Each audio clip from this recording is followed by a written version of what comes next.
Hi guys, quick update lang tayo dito sa price action ni Pi. Maraming mga nagtatanong dito as well as itong kay Baby. Binigyan natin ito ng insights sa ating Telegram group. Ayan, ito pala yung structure. And as of now, nagkaroon pa siya ng retest around 16 cents guys, no? So pag-uusapan natin yan dito sa video natin today. Pero bago tayo dito magsimula, kung hindi nyo pa na-like itong video na ito, please like this video first. Subscribe nyo yung YouTube channel natin, turn on the bell icon para ma-notify kayo dito sa mga updates natin na ginagawa sa ating YouTube channel guys, no? So itong si Pi, as per checking dito, within 24 hours nagkaroon siya dito ng pag-akyat ng presyo from 39 to 44.91 in PHP guys, no? So sa mga nagtatanong, ito yung current price action, presyo ni Pi sa peso, and wala nang ibang presyo na iba dito guys, no? Or pinakamataas. So daming confused pa rin dito kasi siguro nakikita nila sa Facebook, pero ito yung pinaka-presyo niya sa PHP guys, no? So 42 as of recording this video. So for now, puntahan natin yung price action niya. Ito, sa 1 hour time frame, we can see some crossover between VWAP and then EMA guys, no? So 4 hours time frame, nag-cross na rin siya dito sa ating EMA. Ayan. Please be careful lang dito guys kasi resistance itong zone na ito guys, no? Itong area na ito. This area is a resistance. If ever na hindi niya kayang basagin ito, ayan, 4 hours time frame, parang nagkakaroon lang siya dito ng consolidation. If we check sa 15 minutes, ayan. So yung consolidation niya is within this range, no? Around 70 cents to 78 cents, no? So please be careful na lang din dito. And I can also draw diagonal support trend line dito. Ito. If ever na magkaroon ng breakdown dito guys, there's a probability na baka balikan niya ulit yung zone na ito, no? Yung area na ito. Ayan, around 70 cents. If ever na magkaroon ng breakdown dito sa ating diagonal support trend line. So if ever naman na i-respect niya yan, potentially ay pwede niyang basagin ito.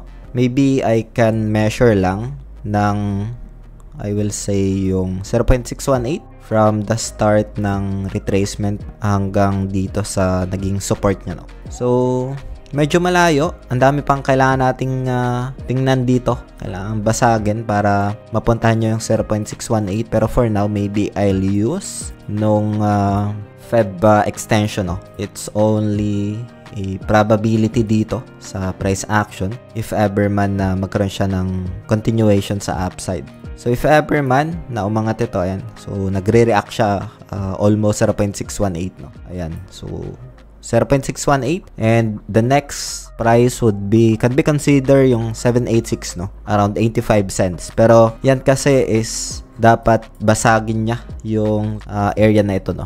Kailangan niya basagin yung 78 cents, which is a resistance for the price action. If ever na mabasag niya yan, we can see a potential retest within this zone, 786 sa ating Feb extension, no? Yun, ang dami pang pwedeng daanan ng price action if gusto man niya umangat dito. Downside scenario, as mentioned, ayan, pwede niya balikan itong zone na ito sa 1 hour time frame, itong EMA 50, if ever na magkaroon ng breakdown doon sa inilagay natin na diagonal support trend line guys, no? So I'll keep an eye na lang dito sa price action nitong si Pi. Bias ko dito as long as na above 50 EMA, as long as na nire-respect niya to, price may continue sa upside guys, no? If ever man na nire-respect niya to, just like what happened dito sa price action niya noong April 11 na na-respect niya yung 58 cents, no? Then after that, price goes up. For our time frame, ayan, nasa taas na yung price action, nasa baba yung EMA natin. Yun, isa sa mga tinitingnan ko dito na probabilities for Pi right now. Again guys, itong video natin today is just for ideas lang, for reference. It does not qualify as an investment or financial advice. Hope you get some insights dito. As well as sa mga nagtatanong, I'm just share my experience dito and to acknowledge your questions, no? Puntahan naman natin itong si Baby. Ayan, so as per checking dito guys, 15 minutes time frame below VWAP tapos 50 EMA guys, no? Ang take profit ko lang dito is itong zone na ito. I just shared this Baby USDT noong I think April 11. Ayan. So yung price action niya nasa 86 cents pa guys, no?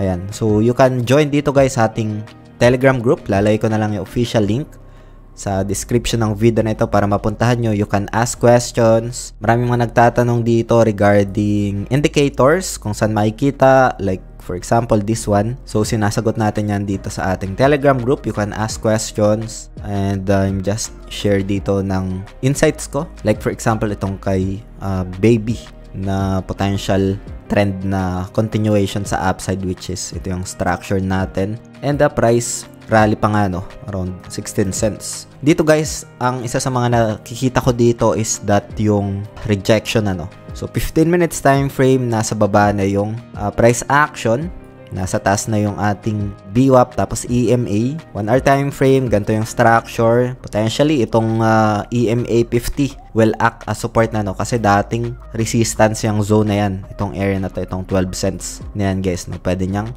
puntahan yan. As per checking naman dito sa ating MACD, may momentum pa rin siya na pwedeng umangat, pero baka retest niya lang itong ating VWAP guys na around 14 cents.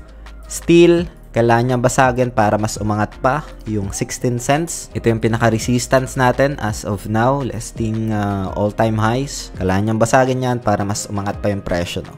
So I'll keep an eye na lang dito. Meron ding mga nagtatanong dito sa atin kasi sobrang momentum neto, laki ng volume, trending ito ng mga nakaraang araw, and we'll see kung ano magiging price action niya in the next coming days. Pero 15 minutes time frame guys, I can see some potential retest.